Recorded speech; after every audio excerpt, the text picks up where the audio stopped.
BFM Politique en compagnie de Valérie Acco pour le Parisien, Benjamin Duhamel. Nous recevons Mathilde Panot, président du groupe La France Insoumise à l'Assemblée nationale. Vous avez peut-être lu, Madame Panot, l'appel à l'aide ce matin du président des Restos du Cœur, Patrice Douré, à la veille de la 38e campagne qui débute donc demain. 15% de familles supplémentaires font appel au resto depuis le mois de février, ce qui représente 25% d'enfants de moins de 3 ans en plus. En quoi ce serait différent? Est-ce que ce serait différent si la France Insoumise était au pouvoir? Oui, je crois. Je crois parce que cette situation n'est pas nouvelle. Nous avons 8 millions de personnes qui dépendent de l'aide alimentaire pour vivre. Nous sommes dans un pays, 6e ou 7e pays le plus riche au monde, dans lequel il y a 10 millions de personnes qui vivent sous le seuil de pauvreté. Nous alertons depuis des années sur cette question. Que proposons-nous? D'abord, puisqu'il y a une vie chère, une inflation extrêmement forte, nous proposons un blocage des prix à la baisse sur les produits de première nécessité. Première des choses. Deuxième chose, nous demandons depuis des années qu'on augmente le SMIC et les minima sociaux ainsi que les pensions dans notre pays. Je crois que nous sommes dans un moment où, lorsque les gens ne savent plus comment est-ce qu'ils vont remplir leur frigo, ne savent plus comment ils vont payer leurs factures d'énergie, ne savent plus comment ils vont payer la cantine de leurs enfants, parce que les restos du cœur alertent à juste titre. Mais regardez le nombre d'enfants qui ne vont plus pouvoir aller à la cantine ou aller à la cantine un jour sur deux parce que les prix sont en train d'exploser. Et quand vous dites on augmente le SMIC, on augmente les minima sociaux, ça veut dire qu'on les indexe sur l'inflation? Ça veut dire on met quoi, 10%, oui, 8%? notamment c'est ce qu'on a proposé cet été lorsque nous discutions de la fameuse loi pouvoir d'achat. Lorsqu'on a discuté de cette loi, eh bien, nous avions dit que ça ne changerait rien. La preuve, regardez l'appel au secours qui est fait. La preuve, regardez le nombre de gens qui ont faim dans notre pays. Je crois que c'est indigne de notre pays et que oui, il faut réaffirmer à tout moment que nous pourrions faire tout autrement, notamment dans un pays aussi riche que le nôtre. La France fait malgré tout, même s'il y a bien sûr cet appel-là, partie des pays qui a le taux d'inflation parmi le plus bas en Europe. Est-ce que malgré tout, vous dites, certes, ça va pas, mais ça va quand même un peu moins mal que dans d'autres pays européens? Non, vous regardez, nous sommes dans une situation où rien n'a été anticipé par notre gouvernement. Rien n'a été anticipé. Je vais prendre la crise de l'énergie parce que la crise de l'énergie est liée à la crise alimentaire et notamment à l'inflation sur les produits alimentaires. Emmanuel Macron commence à parler de sobriété énergétique et de sobriété col roulé, ce qui est quand même risible par rapport au reste du monde, de sobriété col roulé en juillet. C'est pas lui, hein, c'est Bruno Le Maire qui Oui, parle de col roulé. enfin Emmanuel Macron et son gouvernement. En avril, vous aviez déjà l'Italie et l'Espagne qui prenaient des mesures pour interdire les publicités lumineuses, pour baisser le chauffage dans les bâtiments publics. Nous n'avons rien fait. Et maintenant, on se retrouve le bec dans l'eau comme ça, en disant nous sommes au pied du mur à chaque fois. Oui, nous sommes au pied du mur parce qu'il n'y a aucune planification. Nous n'avons rien fait. Ils ont quand même mis en place un bouclier tarifaire. Il y a quand même eu des mesures sur le prix de l'essence. Oui, et nous sommes contre le bouclier tarifaire. Je vais expliquer pourquoi. Enfin, ça a quand même permis d'alléger quand même la facture pour les Français. Avec l'argent des Français. C'est ce qui nous pose problème, avec l'argent des Français. Pourquoi? Parce que le bouclier tarifaire, c'est les Français qui payent eux-mêmes pour payer les factures. D'accord? C'est ça le bouclier tarifaire. Vous êtes d'accord? C'est l'argent du peuple. Et quand on baisse la TVA, c'est l'argent des Français aussi. À ce qu'on fasse. Parce que c'est des baisses d'impôts. Oui, mais c'est pour ça que nous sommes pour le blocage des prix à la baisse et pour faire payer les énergéticiens. Notamment Total qui a fait 18 milliards de bénéfices en 6 mois. Alors justement, notamment Exxon qui a fait 18 milliards de bénéfices en 3 mois. Justement, donc, sur l'énergie, Madame Panot. On pourrait taxer les profiteurs de crise, je termine juste là-dessus, taxer les profiteurs de crise, comme le recommande juste la Commission européenne. Mais il n'y a pas de profiteurs de crise selon le ministre de l'économie, hein, vous l'avez dit ça. Eh bien oui, pourtant la Commission européenne en trouve, l'ONU en trouve, et différents pays européens en trouvent. Donc il faut arrêter. Si on voulait trouver de l'argent pour bloquer les prix à la baisse, on aurait pu le faire si on avait voulu anticiper des décisions. Et je vais vous dire sur la question énergétique, la question, c'est la question des décisions démocratiques. Regardez juste sur la rénovation thermique des logements. Vieux serpent de mer dont on parle tout le temps, qui est un gaspillage d'énergie énorme, en plus de faire souffrir 12 millions de nos compatriotes. La rénovation énergétique, si on continue au rythme actuel, il faut 2300 années pour la rénovation complète des logements. On nous a refusé avec un 49.3 13 milliards, enfin 15 milliards, 12 milliards sur la rénovation et 3 milliards sur le train, au titre que c'était trop. Il se trouve que l'Allemagne, dont on parle si souvent avec adoration, a mis 56 milliards sur la table en 3 ans sur la question de la rénovation énergétique des logements. Donc nous sommes très très loin d'être à la hauteur de la situation. L'indemnité carburant, en fait, le coup de pouce à la pompe, il va prendre fin. Il est remplacé par une indemnité travailleur. En gros, la Première ministre dit que la moitié des travailleurs français vont pouvoir en bénéficier. Elle va être mise en place à partir du 1er janvier. Est-ce que c'est suffisant? Non. C'est plus ciblé? Non, mais là encore, on revient sur la question du blocage des prix à la baisse. Alors déjà, je passe sur le symbole qui est de mettre fin à la ristourne pour l'ensemble des gens le jour de l'anniversaire des 4 années des Gilets jaunes. Je rappelle que nous sommes aujourd'hui à un niveau de l'essence plus élevé que ce qu'il y avait au moment du début de la révolte des Gilets jaunes et du mouvement populaire extrêmement fort qui a été fait. Et qu'est-ce que disaient les Gilets jaunes ? Les Gilets jaunes, ils ne disaient pas « nous voulons polluer à tout prix avec notre voiture ». Les Gilets jaunes, ils disaient « nous n'avons pas le choix ». Lorsque les services publics ont été fermés partout, lorsque la maternité a été fermée, l'hôpital, les écoles, eh bien, donc, forcément, on est obligé de prendre sa voiture. Donc la question, c'est pourquoi est-ce qu'on n'a pas développé... Si on vous suit, on aurait dû la maintenir, la poursuivre, la prolonger, cette ristourne de 30 centimes. Nous avions proposé un blocage des prix à la baisse, ce que je proposais, notamment en prenant l'argent sur Total et compagnie, qui sont en train de se gaver sur le malheur des gens. Pardonnez-moi, Ça a déjà existé dans notre pays. Hein. Bloquer Regardez, 1916, on avait fait une taxe sur les profiteurs. Alors bloquer les prix, il y a un article dans le code du travail de quelque chose, enfin dans le code du commerce, pardon. C'est extrêmement précis. Il faut une situation extrêmement précise. Mais par ailleurs, il n'y a pas que Total. Ça s'est fait sur le Covid, par exemple. Oui, ça s'est fait. Mais par ailleurs, il n'y a pas que Total. Aujourd'hui, les stations-service, elles font ce qu'elles veulent. C'est-à-dire qu'elles mettent les prix, ce qui explique que les Français, ils voient un endroit à 1,90 €, un autre endroit à 1,60 €. Oui. Donc on ne peut pas dire juste Total. Et ben justement, si on bloquait les prix, vous n'auriez pas un endroit à 1,90 €, donc vous bloquez pour tout le monde. Donc vous bloquez pour celui qui fabrique l'essence, pour celui tout qui le monde, le prix à 1,40 €. C'est-à-dire que si on résume, vous préférez une mesure qui est anti-écolo et qui est d'une certaine façon antisociale parce qu'elle bénéficie de la même manière à l'infirmière libérale qui doit prendre sa voiture qu'à la personne qui prend son SUV pour aller en week-end, plutôt qu'une mesure ciblée qui vise, c'est ce que rappelait Jean-Baptiste, 50% des travailleurs les plus modestes. Le bouclier prix, c'est exactement la même critique que vous pouvez lui faire. Hein. Sur le bouclier prix sur l'énergie. Oui, sur ce qui a été fait jusqu'alors. Non, mais là, avec l'argent des Français, vous pouvez lui faire les mêmes critiques. Sur la ristourne, vous avez tout à fait raison. Là, Deuxième chose quand même, deuxième chose. Nous, ce n'est pas à nous que vous allez reprocher ça, alors que depuis des années, nous demandons la question du développement des transports en commun et de la gratuité des transports en commun, que nous demandons de réouvrir des petites lignes et que nous venions de voter à la majorité de l'Assemblée 3 milliards pour le transport ferroviaire et que nous demandons depuis des années le 100% énergie renouvelable, alors que la France a été condamnée 2 fois pour inaction climatique et est quand même le seul pays en Europe à ne pas avoir respecté ses objectifs de développement des énergies renouvelables. L'idée de cibler davantage, de cibler pour que ceux qui en ont le plus besoin bénéficient de cette aide. Pourquoi est-ce que vous vous y opposez ?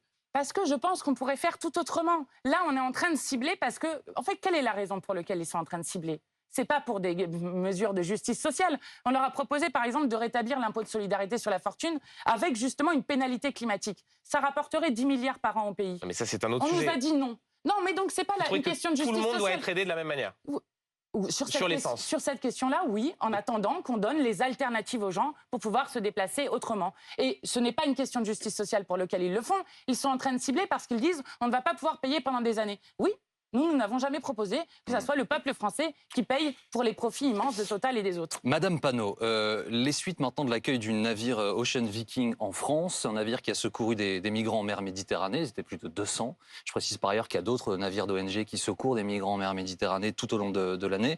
Information que révélait BFM TV cette semaine. En fait, plusieurs dizaines d'entre eux ont été remises en liberté après le traitement normal par la justice de leur cas, faute de temps. Est-ce que vous dénoncez un raté, un cafouillage comme l'ont fait beaucoup d'autres? Non, alors déjà, moi je ne suis pas...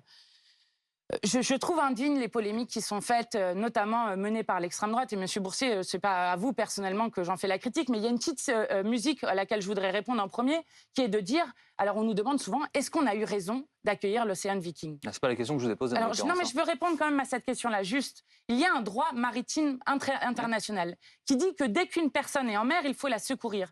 Et je voudrais juste vous pointer quelque chose qui, moi, effrayé cette semaine.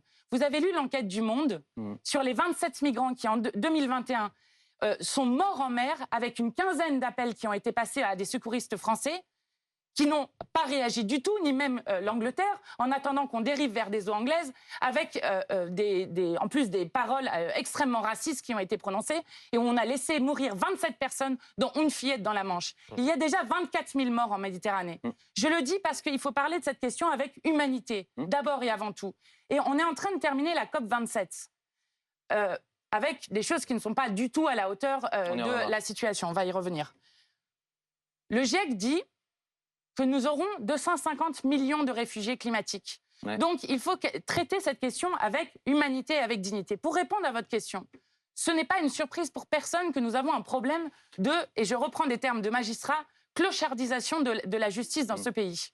Vous avez une manifestation des magistrats le 22 novembre. Eh bien, nous y serons pour demander à ce qu'il y ait des moyens. Mais sur ces questions-là, Madame Panot, puisque vous faites allusion aux migrations climatiques qui seront sans doute inéluctables, accueillir 234 personnes, on n'a pas su le faire correctement. On n'a pas été capable de le faire, de traiter les dossiers dans les temps. Donc, est-ce qu'il faut s'inquiéter de ce qui va arriver pour la suite? On parle laisser libre, c'est des choses qui reprochent, en fait, c'est des gens qui disent ça, qui reprochent au gouvernement qu'il serait trop laxiste. Mais laisser libre, je rappelle que ces gens n'ont commis aucun crime.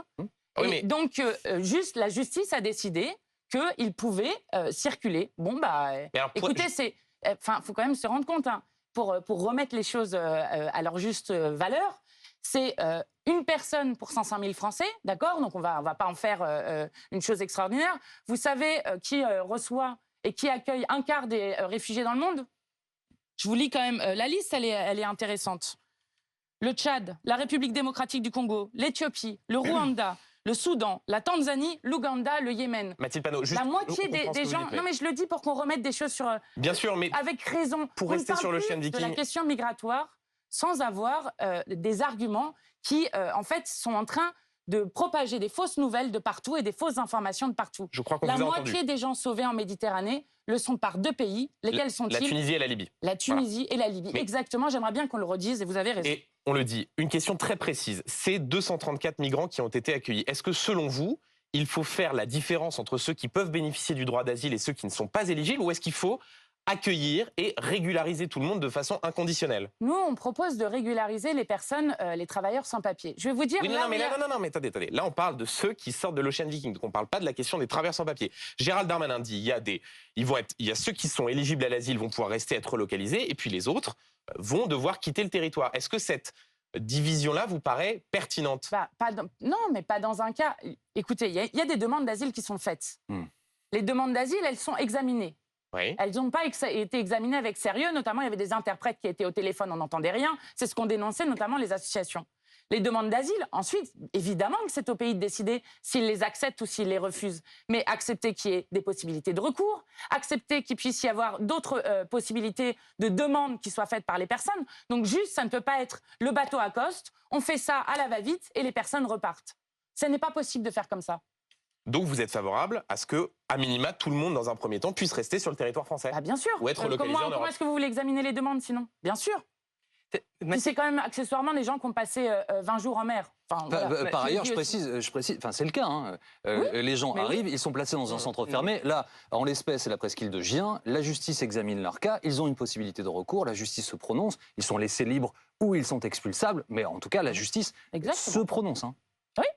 Tout à fait. Cette semaine, concernant justement l'accostage de l'Ocean Viking, je vous cite, c'était sur France Gaz 24, vous avez dit « Nous avons cédé à l'extrême droite par rapport à l'Italie ». Qu'est-ce que vous voulez dire par là? Est-ce que vous pensez que ce qui s'est passé avec l'accueil de ce bateau, ça peut créer un précédent? Oui, moi, déjà, je voudrais dire que je suis quand même très inquiète de voir que celle qu'on appelle notre nation sœur a maintenant à sa tête quelqu'un qui est d'extrême droite et qui est admiratrice de Mussolini. Giorgia Meloni. Comment? Giorgia Meloni. Exactement, Meloni. Donc ça, c'est une inquiétude extrêmement forte. Et puis, la deuxième chose, c'est que quand je vous parlais du droit maritime international, une personne qui est en mer, qui a besoin d'être secourue, quelle que soit sa nationalité, quelle que soit sa couleur de peau, quel que soit je ne sais quoi, c'est le droit maritime qui le dit. Il faut que non seulement ces personnes soient secourues, et aujourd'hui ce sont des ONG qui le font. Avant, l'Union européenne avait justement une unité de sauvetage en mer, nous ne l'avons plus, je le regrette. Qu'elles doivent être secourues et qu'elles doivent ensuite être menées au port le plus proche, le plus sûr. Et donc, ça veut dire que maintenant que nous avons cédé sur cette question-là, à chacun des bateaux va se poser la question de savoir qui doit les accueillir. Qui est ensuite une solidarité européenne pour que ensuite des personnes exilées puissent être accueillies dans différents pays? Évidemment qu'il faut le faire. Mais qu'on laisse l'Italie, en quelque sorte, expliquer qu'avec eux, il n'y aura plus aucun migrant qui arrivera sur les côtes et dans les ports, pardon, je Madame trouve Panot, que c'est très dangereux. Mais à l'inverse, c'est un argument déployé par le gouvernement italien, mais qui était valable pour la Grèce. à l'époque, on se souvient des îles sur lesquelles les migrants arrivaient par milliers dans des conditions terribles. Ces pays disent, mais attendez, vous nous laissez seuls. Puisque Oui, de mais ça, fait, c'est- nous sommes les principaux pays qui accueillons. Donc, Non, non, nous ne sommes comment pas les fait-on principaux pays qui accueillent. Je Non, viens de vous les citer dans une l'Union liste. européenne, dans l'Union Oui, oui, européenne, vous non, parliez mais de oui, l'Union d'accord, européenne. mais je redis, la plupart des migrations, la majorité des migrations sont des migrations Oui, mais comment fait-on sud-sud. dans l'Union européenne? Quand l'Italie, quand la Grèce vous disent, mais attendez, vous êtes bien gentils, mais nous, on accueille. Eh bien, justement, on crée des mécanismes de coopération sur les autres pays. Évidemment que ce n'est pas normal que ça soit l'Italie ou la Grèce qui accueillent l'ensemble des personnes qui arrivent, puisque ce sont eux qui sont les ports les plus proches. Est-ce que si un Mais nouveau bateau... la solution Madame ne peut pas être la stratégie du laisser mourir en mer. Voilà. Je ne veux pas de la stratégie du laisser mourir en mer. D'un mot, s'il y a un nouvel Ocean Viking et que l'Italie refuse de nouveau d'accueillir ce bateau, ça veut donc dire, si on vous suit, que la France devra ouvrir un de ses ports pour accueillir ce bateau. Que voulez-vous faire? Que voulez-vous faire? Alors, Mais donc, la réponse est oui. mais la question, Bien c'est- sûr, mais la question, c'est que, évidemment, mais comprenez ce que je suis en train de vous dire. Il y a un droit maritime. Oui, bien sûr. Non, mais on entend Enfin, bien, mais le non, problème, mais je veux dire, le problème- ça ne vous Pardon. fait rien, vous, qu'on ait laissé mourir 27 personnes dans la Manche? Enfin, une fillette est morte parce qu'on a refusé de porter secours à ce bateau. Je veux dire, il faut quand même se rendre compte de ce qu'on dit à la fin.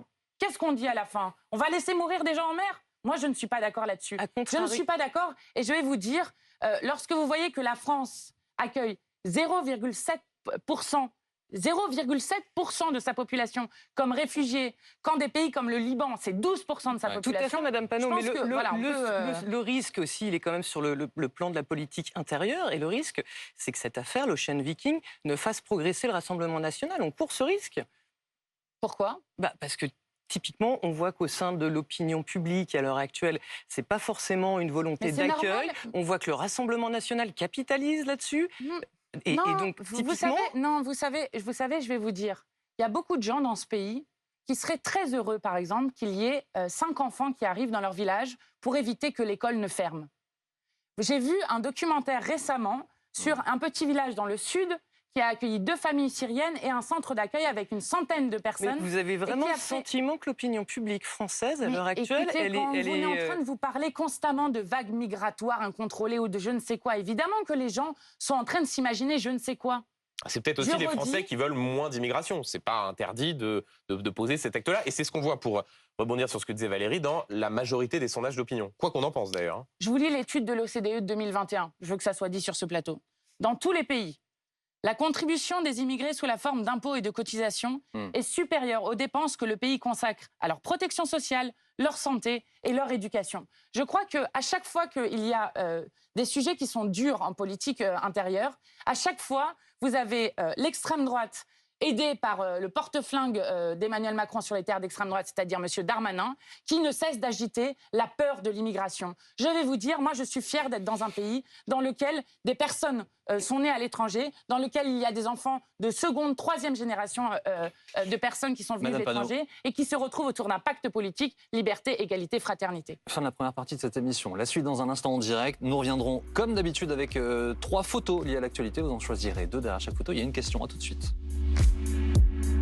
Elles vont apparaître derrière moi. Derrière chacune de ces photos se cache une question. Vous allez voir une photo de la COP27 qui avait lieu en Égypte, un panneau disant « Mon corps, mon choix, mon IVG » et une photo de Donald Trump. Quelle photo choisissez-vous? Je vais commencer par mon corps, mon choix, mon IVG, puisque jeudi aura lieu notre niche parlementaire. Ah, vous faites c'est-à-dire la question Il y a une aussi question, en plus. oui. seul jour. Ah, C'est vous avez pratique. une hein, question. Alors, non, j'ai expliqué pourquoi j'avais choisi. Allez-y, posez votre question. Bon, non, mais en même temps, elle n'est pas sorcière, cette question, évidemment. Pourquoi est-ce que ce texte qui vise la constitutionnalisation de l'IVG est si important? Alors, ça aura lieu jeudi prochain dans Oui. l'hémicycle pour notre niche parlementaire, c'est-à-dire le seul jour où on peut choisir l'ordre du jour.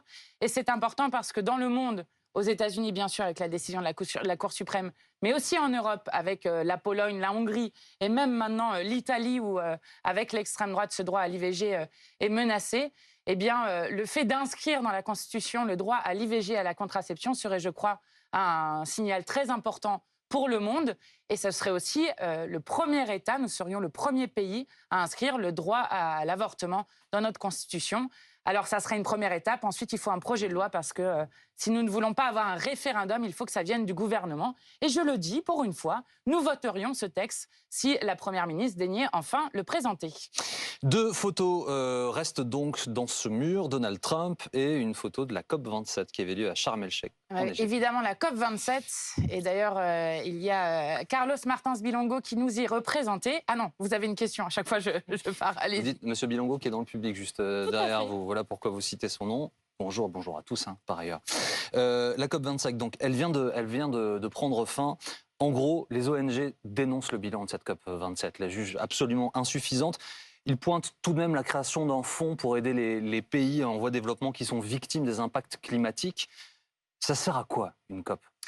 Alors oui, effectivement, la bonne nouvelle de cette COP, c'est qu'il y aura un fonds pour aider les pays les plus vulnérables au dérèglement climatique. Bon, avec des montants qui sont annoncés pour l'instant, qui sont comme une goutte d'eau et qui ne sont pas à la hauteur, pour le coup, sur la question de l'exploitation des énergies fossiles. Et le problème de la COP en général, c'est que les engagements qui sont pris par les États ne sont pas des engagements contraignants. Donc nous plaidons pour une diplomatie contraignante sur les questions écologiques, comme nous l'avions fait notamment avec le gaz, vous savez, qui était responsable du trou dans la couche d'ozone. C'est parce qu'il y avait eu des interdictions, c'est parce qu'il y avait eu des choses contraignantes qu'on avait réussi à avancer. Le problème de la COP, c'est que ce sont des engagements, que les États ne le tiennent pas. Et si je prends cette COP-ci, savez-vous par qui elle était parrainée? Coca-Cola, ce qui pose quand même des questions. Et une vingtaine de projets gaziers se sont conclus en coulisses de cette COP, avec 663 lobbyistes d'énergie fossile qui étaient présents. Je crois que ce n'est pas à la hauteur de la situation. Il faut les maintenir, les COP ? Oui, il faut les maintenir, mais du coup, avec ce que je propose, c'est-à-dire une diplomatie contraignante. Sinon, on n'y arrivera pas. Et on aura les 250 millions de réfugiés climatiques, des gens qui seront obligés de s'exiler de chez eux parce que la mer sera montée, des États qui vont disparaître, notamment les États insulaires. Bref, on voit déjà, d'ores et déjà, la catastrophe du dérèglement climatique et je crois qu'il faut agir d'urgence pour faire bifurquer notre modèle de production et de consommation. Madame Panot, vous avez évoqué la journée de jeudi, au cours de laquelle vous allez décider de l'ordre du jour à l'Assemblée nationale, les travaux parlementaires.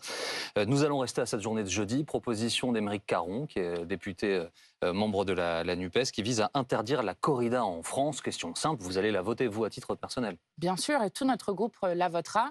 La corrida, aujourd'hui, c'est une exception. Le code pénal prévoit déjà que lorsqu'il y a cruauté et sévices sur animaux et encore plus mise à mort, eh bien, c'est normalement 5 ans d'emprisonnement et 75 000 € d'amende. Donc nous voulons interdire la corrida avec mise à mort. Et j'espère que l'Assemblée nationale sera au rendez-vous de ce grand pas pour, je crois, notre humanité. Dans le journal du dimanche, plusieurs responsables politiques, Christophe Castaner, Renaud Muselier, Bruno Retailleau, donc de tout parti politique, refusent l'interdiction de la corrida et dénoncent, je cite, un éco-totalitarisme. Qu'est-ce que vous leur répondez? Bien, je crois que nous avons effectivement des éco-terroristes dans notre pays. Ils s'appellent Total et autres, qui sont les multinationales qui sont responsables de 80% des émissions de CO2 et donc de la situation dans laquelle nous sommes.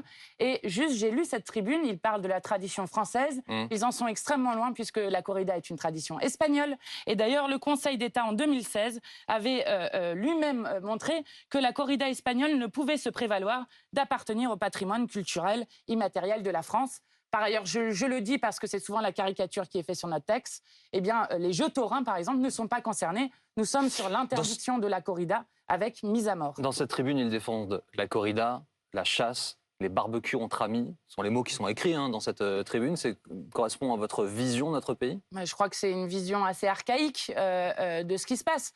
Je le dis parce que, par exemple, si on prend la question du barbecue, si on prend la question de la chasse, généralement des techniques les plus cruelles de chasse, je pense notamment à la chasse à la glu, à la chasse au renard, qui est notamment responsable du développement de la maladie de Lyme dans notre pays, eh bien, je crois qu'à l'heure où nous savons qu'il faut fortement baisser notre consommation en protéines carnées, eh bien, je crois que ce n'est pas à la hauteur des enjeux que nous avons et que le prendre de manière un peu moins caricaturale et où on ne dictera pas à des gens de ne pas manger de viande, on dit juste que collectivement, en termes de système, il faut qu'on pense comment est-ce que nous pouvons être à la hauteur du plus grand défi du XXIe siècle. Une question très précise, vous êtes donc favorable à l'interdiction de la corrida, notamment pour les souffrances que cela cause aux taureaux. Est-ce qu'il n'y aurait pas une forme de cohérence dans ce cas-là, si on est sur le sujet de la souffrance animale, à plaider pour l'interdiction de l'abattage rituel? Non, non, parce que... non. Je vois pas. Non, sans étourdissement. Pendant la campagne présidentielle, Jean-Luc Mélenchon lui-même avait reconnu que c'était un sujet qu'il allait falloir aborder avec les responsables religieux, Yannick Jadot aussi. Si on va sur le sujet de la souffrance animale, qui est une, oui, mais ça, vous pouvez le poser sur. important. Oui, vous pouvez le poser sur les questions des techniques d'abattage en général. Notamment, vous avez vu sans le nombre de étourdissement, lanceurs d'alerte. ouais. Le nombre de lanceurs d'alerte qui existent dans les abattoirs, et nous en avions soutenu plusieurs pendant la campagne présidentielle, qui montraient par exemple des animaux qui étaient en train de s'enfuir sur des parkings parce que justement les conditions d'abattage étaient absolument atroces. Donc la question des abattoirs est posée notamment par des lanceurs d'alerte. Mais je crois que la question de fond qui doit se poser, c'est comment est-ce qu'on réduit, à la fois on interdit les fermes-usines, on réduit la consommation de viande et qu'on arrive à être, je crois, dans un modèle qui est beaucoup moins consommateur des ressources qui, je le rappelle, sur cette planète, sont des ressources finies. Le mondial de football débute aujourd'hui au Qatar. Sans Karim Benzema, le ballon d'or français est blessé, il ne participera pas à la compétition, mais avec Gérald Darmanin, il ne va pas jouer, le ministre de l'Intérieur. Mais du contraire, non, le ministre de l'Intérieur qui va représenter en revanche la France à la cérémonie d'ouverture aujourd'hui, Madame Panot, à la demande du président de la République. Il est 3e dans l'ordre protocolaire. Est-ce que c'est sa place? Non. Non, parce que nous demandons un boycott diplomatique de cette Coupe du Monde. D'abord parce que l'attribution au Qatar de cette Coupe du Monde s'est faite dans des conditions qui montrent certaines formes de corruption. Ensuite parce que 6500 ouvriers sont morts sur les chantiers et que, pour l'instant, est refusé même le fonds d'indemnisation aux familles des victimes que nous avons demandé avec 120 parlementaires, que vous allez avoir des stades qui sont climatisés à ciel ouvert, que vous allez avoir des vols toutes les 10 minutes entre le Qatar et les capitales des pays voisins qui vont se faire puisque les supporters seront bien souvent logés dans ces pays voisins. Donc, je crois que le minimum serait d'avoir un boycott politique de cette Coupe du Monde. Cette semaine, en revanche, Emmanuel Macron, lui, a dit qu'il ne fallait pas politiser le sport. Vous êtes d'accord avec ça? Non, si vous ne politisez pas le sport, vous ne parlez pas d'homophobie dans le sport, vous ne parlez pas de racisme dans le sport. Et bien sûr que le sport est politique, on l'a vu de nombreuses fois dans notre histoire. Et vous, à titre personnel, ces matchs de l'équipe de France et puis les matchs au sens large du mondial, vous allez les regarder? Non, mais en fait, on ne veut pas poser la question sur un plan individuel. Mais non, parce que en fait, à la fin, qu'est-ce que vous dites aux gens? Alors, vous n'allez pas regarder, etc. Il y a des grandes villes en France, par exemple, qui boycottent les étrangers. Il n'y aura pas de fan zone. Mais du coup, ce n'est pas individuel. C'est des décisions collectives qui, je crois, honorent les villes qui les prennent. Ce que nous demandons avec le boycott diplomatique, c'est justement d'avoir un message de la France qui n'est pas silencieuse donc vous allez sur ce qui est en train de se passer. Non, je viens de vous répondre non. Et vous aimeriez que la France... Ce que je veux dire, c'est que je ne veux pas passer un message de culpabilisation individuelle, ça ne m'intéresse pas. La question est pourquoi est-ce que c'est le Qatar qui a obtenu cette Coupe du Monde? La question est est-ce que la France diplomatiquement va décider d'aller soutenir en quelque sorte et adhérer à cette Coupe du Monde en étant à la cérémonie d'ouverture, en étant pourquoi pas à des matchs? Eh bien, je ne suis pas d'accord pour que mon pays participe à cela. Vous aimeriez que la France gagne la Coupe du Monde? Je le souhaite pour l'équipe, mais c'est pas ça la question non plus. Mais faut vous rendre compte quand même 6500 ouvriers qui sont morts. À un moment, il faut quand même. Donc vous trouvez que les joueurs, par exemple, Hugo Lloris qui a dit. Je vais vous dire ce que Alexis Corbière a dit dans l'Assemblée nationale. Vous l'avez entendu peut-être.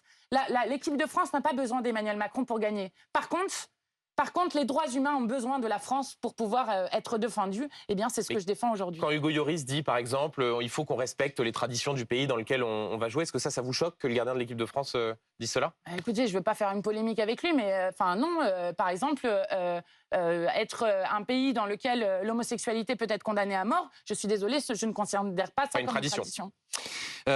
Louis Boyard, donc, qui est député à la France Insoumise, a déposé plainte, Madame Panot, pour injure publique après son altercation avec Cyril Hanouna sur le plateau de son émission. Est-ce que vous appuyez cette démarche en tant que présidente de la France Insoumise?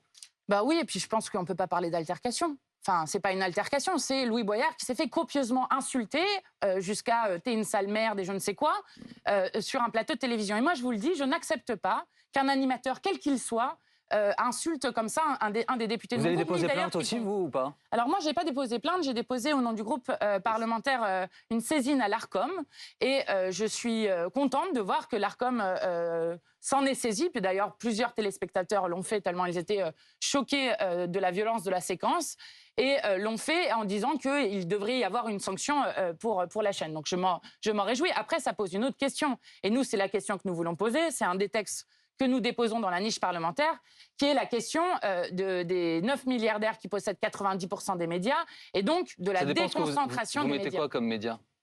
Eh Parce bien, que par si on exemple, inclut la PQR, par exemple, ce chiffre, il n'est pas correct.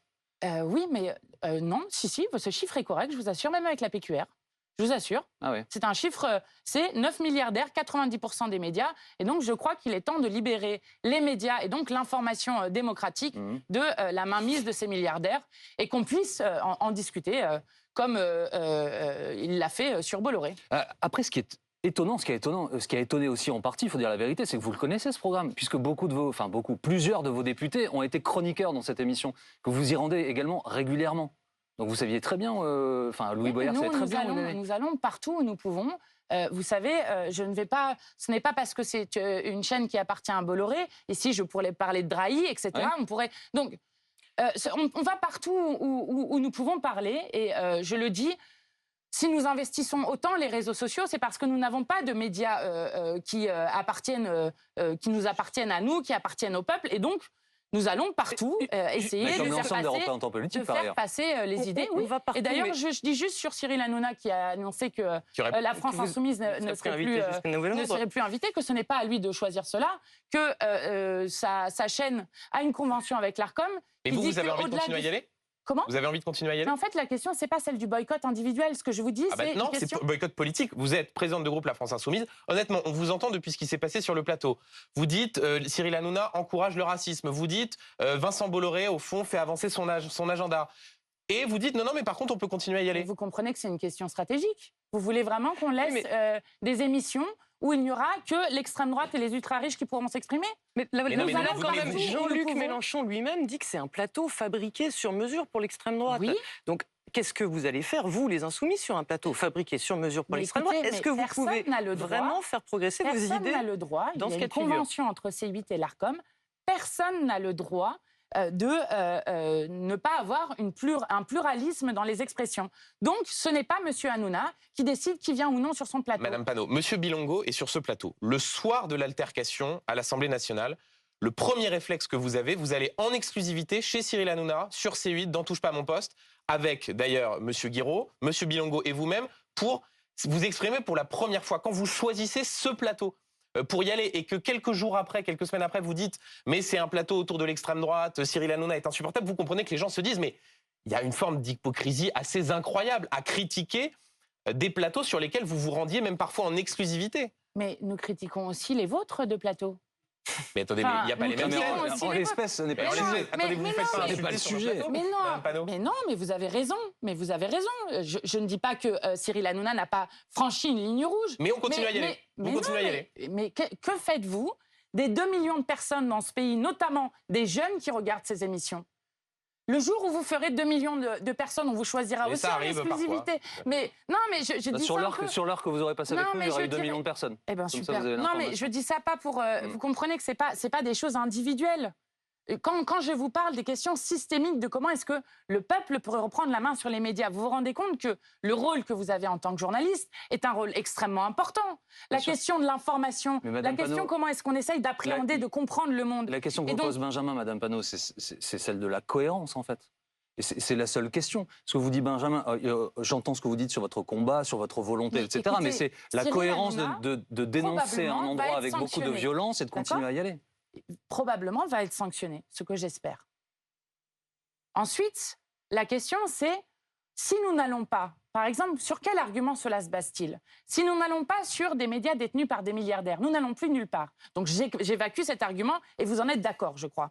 Ensuite, la question c'est, il y a un animateur spécifiquement qui a décidé de faire en quelque sorte le soutien à M. Bolloré à tel point qu'il est capable d'insulter un député du peuple. Évidemment que nous n'allons pas retourner demain sur TPMP. Ceci dit, sur ce soutien, ce n'est pas sa Vous décision. n'y retournerez pas tant qu'il ne sera pas sanctionné, en sachant que lui-même ne veut pas vous inviter pour l'instant. Mais c'est à peu près ça la ligne que vous avez. Mais ce n'est pas à lui de décider, c'est ça que je veux dire. Mais bien sûr que vous n'allez pas nous voir demain aller sur un plateau alors que Louis Boyard a été copieusement insulté dans une séquence qui était quand même, je crois, extrêmement violente. Votre argumentaire sur Vincent Bolloré, il y a quand même un petit souci. C'est peut-être un petit peu difficile à entendre quand on se rend compte que Louis Boyard, qui porte cet argument, il a lui-même touché 6 784 € de la part de Vincent Bolloré. M. Hanouna en a 40 000 € par mois, juste pour son poste d'animateur. Non, mais arrêtez. Non, mais ça ne gênait pas, M. Boyard.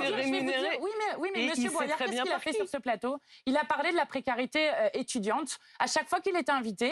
Et là, il porte par exemple un texte qui est sur la garantie d'autonomie pour tous les jeunes en formation à hauteur du seuil de pauvreté, c'est-à-dire 1 102 € par mois. C'est là, vous ne répondez pas à la question. Parce que c'était utile que M. Boyard soit sur ce plateau pour porter ces questions. Avançons, s'il vous plaît. Non, mais il faut quand même qu'il y ait des contradictions possibles dans des émissions, vous êtes d'accord? Tout à fait. Donc voilà. Adrien Quatennens est toujours absent des bancs de l'Assemblée nationale, Madame Panot. Son arrêt maladie, je crois, a pris fin il y a une quinzaine de jours. Pas le jour précis, mais en gros, c'est cela. Quand est-ce qu'il va revenir dans l'hémicycle? Nous sommes dans une discussion collective et je le dis ici, aucun des médias n'est membre de mon groupe parlementaire. Et donc, je ne veux pas mettre en danger la discussion collective que nous avons en ayant une expression sur des plateaux médiatiques sur la manière dont nous réfléchissons au retour et aux modalités de retour d'Adrien Quatennens. Pardonnez-moi, c'est-à-dire que vous réfléchissez aux modalités, mais la question de son retour n'est pas posée. Il reviendra. Il reviendra. Est-ce que c'est une question de jours, de semaines? Est-ce qu'il faut attendre pour cela que la justice se soit prononcée? Nous sommes en discussion collective. Et il y a aussi des conditions à son retour. Qu'est-ce qui pourrait permettre ce retour? Peut-être une discussion collective. Non, mais je le redis. On a évoqué, que ça vous énerve comme réponse, mais vous comprenez que nous sommes un collectif humain de 75. Que parfois, les temps humains ne sont pas les temps médiatiques. Je comprends que vous posiez la question, mais moi, ma réponse, c'est nous discutons avec mon groupe parlementaire. Vous convenez que vous êtes un collectif humain de représentants de la nation française et d'élus qui sont payés par le peuple français. Donc il y a aussi une question que nous posons, nous, légitimement, de savoir ce que cet élu qui perçoit toujours sa rémunération, qui ne siège plus, va faire dans les semaines qui viennent. Ce n'est pas juste une question médiatique, hein, c'est une question démocratique. J'espère que vous aviez les mêmes questionnements sur l'ensemble des députés macronistes, dont les habitants étaient même obligés de mettre sur les murs des avis de recherche tellement ils ne les voyaient plus. Je le dis juste parce que là, écoutez, il y avait un arrêt maladie qui était prononcé par un médecin. Voilà, un arrêt maladie prononcé par un médecin, ni vous ni moi ne sommes médecins ici. Voilà, qui vient de se finir récemment, vous l'avez dit, et donc je trouve normal que nous ayons un processus de décision collective qui soit le groupe parlementaire. Vous parlez de votre groupe de 75 personnes. Ce sujet du retour d'Adrien Quatennens, il fait consensus à l'heure actuelle chez vous? Tout le monde est d'accord pour qu'il revienne au sein de votre groupe à l'Assemblée? Oui, personne ne s'est exprimé dans le groupe parlementaire pour demander la démission d'Adrien Quatennens. Au sein de la NUPS, pour le coup, collectif plus large, avec d'autres couleurs politiques, c'est peut-être plus mitigé comme perception de tout ça. Certains plaident même pour qu'ils ne reviennent pas sous les couleurs de la NUPS. Ça pourrait être une solution envisageable?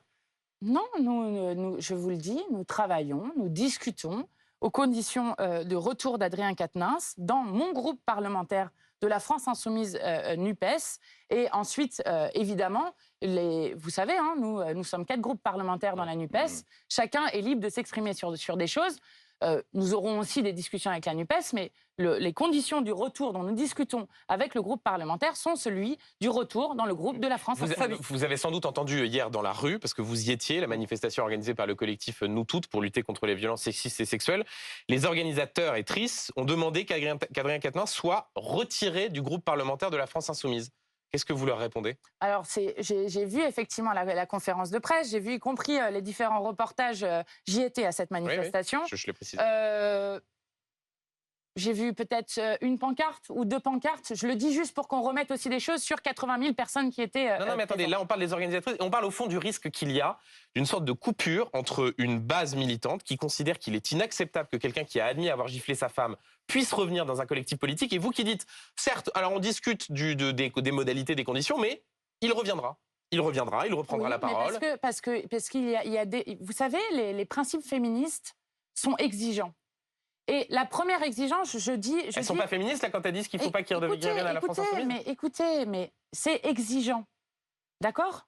Ça veut dire que vous devez poser des questions et y répondre. Et que ces questions ne sont pas faciles. Attendez, je termine là-dessus. Mais ces Il y a militantes-là, des elles sont questions- féministes et elles Mais- ne veulent mais pas oui, qu'Adrien Quatennens et revienne. alors des débats peuvent exister, mais il y a un moment. Est-ce que vous voulez envoyer... Moi, je pense qu'il est plus sain dans une société, y compris sortie du patriarcat, que quelqu'un dise « oui, j'ai fait un geste inexcusable » et le dise, plutôt que quelqu'un qui, comme le fait M. Abad, sur des faits beaucoup plus graves. Monsieur Abad, pardon, juste sur la différence. les Monsieur Abad choses- nie les faits et donc il y a une présomption mais alors d'innocence. donc- Alors mais- qu'Adrien Quatennens, lui, a Ah, nié. Et mais vous donc, renvoyez toujours en fait, le problème, c'est que M. Quatennens ait admis un geste qu'il dit lui-même être inexcusable. Mathilde Vous ne Panot. trouvez pas que c'est plus sain en termes de société Mathilde d'avoir- Panot. Mathilde Panot, Bah, le seul c'est plus sain souci... en termes de société. Mathilde- Je vous dis, la réhabilitation est aussi une Mathilde question Panot, féministe. le problème que vous allez avoir avec Adrien... Est-ce que ça va pas être quand même problématique? Adrien Quatennens revient sur vos bancs et de défendre des questions féministes avec Adrien Quatennens. Eh bien qui est non, donc... nous étions dans la rue hier pour demander les 2 milliards d'euros nécessaires. Vous étiez dans la rue, à la mais lutte contre Adrien les violences Quatennens n'y sexistes et était pas. sexuelles. Quand il va revenir sur les bancs de l'Assemblée, cette critique dont fait écho Benjamin Nous Duhamel, étions hier dans elle la est rue réelle. pour demander les 2 milliards qui sont nécessaires par an sur la lutte contre les violences sexistes et sexuelles que le gouvernement refuse depuis des années. Au début, il fallait 1 milliard, maintenant il en faut 2, tellement on a pris du retard. Pour demander les 15 000 places d'hébergement, pour demander mais ça qu'il y ait une loi complique. cadre sur la question des violences. Ça Et nous complique. continuerons à le demander. Juste un mot, vous avez vu la campagne contre les violences faites aux femmes à Lille? Je précise qu'Adrien Quatennens, il est élu de Lille. Je vais vous montrer les panneaux. Cette campagne, elle a fait beaucoup réagir. Il ne l'a frappé qu'une fois. Et ces panneaux-là ont été dans la circonscription, publiés dans la circonscription d'Adrien Quatennens. C'est politique, ça, ou pas? Je ne sais pas. Question politique, pour le coup, pour la suite. Est-ce que l'avenir des LFI, c'est vous? Non, c'est un collectif. Je crois qu'on le montre bien. On est, je pense, notamment grâce à Jean-Luc Mélenchon, le seul groupe politique dans lequel vous pouvez inviter plusieurs personnes qui sont très identifiées du grand public. Oui, mais en qui ont l'occurrence, c'est permis, lui le patron. Comment En l'occurrence, c'est Jean-Luc Mélenchon, le patron. comment ça, le patron Bah, c'est votre candidat, c'est lui qui décide, c'est lui le patron. Oui, je suis présidente du groupe parlementaire. Manon Aubry est présidente du groupe de la gauche Vous n'avez européenne. pas de patron, en fait. Comment Vous n'avez pas de patron. Nous sommes un collectif humain qui luttons pour des idées et pour réexpliquer et redire toujours qu'un autre monde est toujours Est-ce que possible. vous avez envie de diriger ce collectif humain à l'avenir? De le représenter Écoutez, moi, je aux différentes dirige élections le groupe parlementaire, je tiens à ma tâche, et ma tâche est de faire en sorte qu'à l'Assemblée, à la fois nous soyons au combat pour contrer les mauvais coups d'Emmanuel Macron, et souvent d'ailleurs qu'ils font souvent main dans la main avec le Rassemblement national, comme par exemple le fait qu'ils votent ensemble contre la hausse du SMIC, et surtout, de toujours, à tout moment, expliquer ce que nous ferions au gouvernement. Mais juste, en attendez, on vous faisant pose des cette question, propositions de parce loi. qu'on n'est pas totalement naïf, on vous pose cette question parce qu'il y a en ce moment des velléités d'autonomisation chez Clémentine Autain, chez François Ruffin, qui lui dit, voilà, je veux me sauce-démiser, qui réfléchit, qui veut jouer un rôle à Vous gauche. savez que vous allez me poser cette question. Ça vous agace? Je vous lis, 17 novembre 2022, tweet de M. Ruffin, François Ruffin. Médias, ne rêvez pas. Il n'y aura pas de duel avec mon ami Jean-Luc Mélenchon. Nos forces s'additionnent pour faire mieux. Clémentine Autain, 19 novembre 2022. Je veux prendre ma part dans le mouvement. Eh bien, je crois que c'est ce que nous faisons. Mais alors Nous vous sommes savez en ce que train- nous faisons, Madame Panot, pardon de vous interrompre, mais nous, médias, nous vous écoutons toutes et tous avec beaucoup, beaucoup d'attention. Il se trouve que je participais à la soirée électorale présidentielle et que j'ai entendu Jean-Luc Mélenchon dire « Pour moi, c'est terminé, à vous désormais de faire mieux ». Je crois que c'est quasiment mot pour mot ce qu'il a prononcé après sa défaite au premier tour de l'élection présidentielle. Et nous Donc, faisons mieux. Nous sommes 75 nous, à médias, l'Assemblée. Nous étions évidemment, 17 lorsque avant. M. Mélenchon, qui vous a représenté au cours de plusieurs élections, dit faites mieux, pour moi, c'est terminé », nous, médias, pour reprendre l'expression, nous vous posons la question de savoir qui sera tenté de faire mieux. Eh bien, pour l'instant, nous faisons mieux collectivement. Et la preuve, nous avons multiplié par 5 notre nombre de députés à l'Assemblée nationale, avec des victoires éclatantes, comme celle, par exemple, de Rachel Keke, qui est une femme de chambre qui a fait 22 mois de grève victorieuse et qui, je crois, remet un lien extrêmement fort entre le peuple et la politique. Et c'est ce que nous voulons faire. Dans un tout autre registre, Madame Panot, le journal Libération cette semaine a sorti l'information que Sofia Chikirou allait être très prochainement convoquée par la justice pour escroquerie aggravée dans le cadre de l'enquête qui porte sur le financement de la campagne de Jean-Luc Mélenchon. En gros, la justice cherche à savoir si la société de cette ex-communicante de Jean-Luc Mélenchon, qui a donc une société qui travaillait pour la campagne, correspondent à de réelles prestations. Ce dossier, est-ce qu'il va devenir un vrai caillou dans la chaussure pour LFI dans les prochaines semaines? Écoutez, ça fait 4 ans. Ça fait 4 ans qu'on est convoqué au fur et à mesure, qu'on a eu une perquisition avec 100 policiers qui ont été réquisitionnés comme si nous étions extrêmement dangereux. Je vais vous lire une phrase de l'article de Libération. Les auteurs notent toutefois, donc c'est rapport d'expertise comptable commandé par le juge, hein. Les auteurs notent toutefois que la majorité des prestations qu'ils ont réussi à analyser ont été traitées sans ajout d'un surcoût au passage. Donc moi, je me demande bien, cela fait 4 ans. J'attends qu'on nous dise ce qu'on nous reproche exactement et j'attends que vous ayez aussi la même exigence vis-à-vis des comptes de campagne d'Emmanuel Macron sur lesquels des questions sont régulièrement posées aussi dans la presse. Et nous posons toutes les questions, ne vous inquiétez pas. C'est très bien. Merci d'être venu répondre Merci à vous. aux nôtres aujourd'hui sur ce plateau. Merci beaucoup Valérie et Benjamin. Voici Affaire suivante, Philippe Gaudin, Dominique Rizet.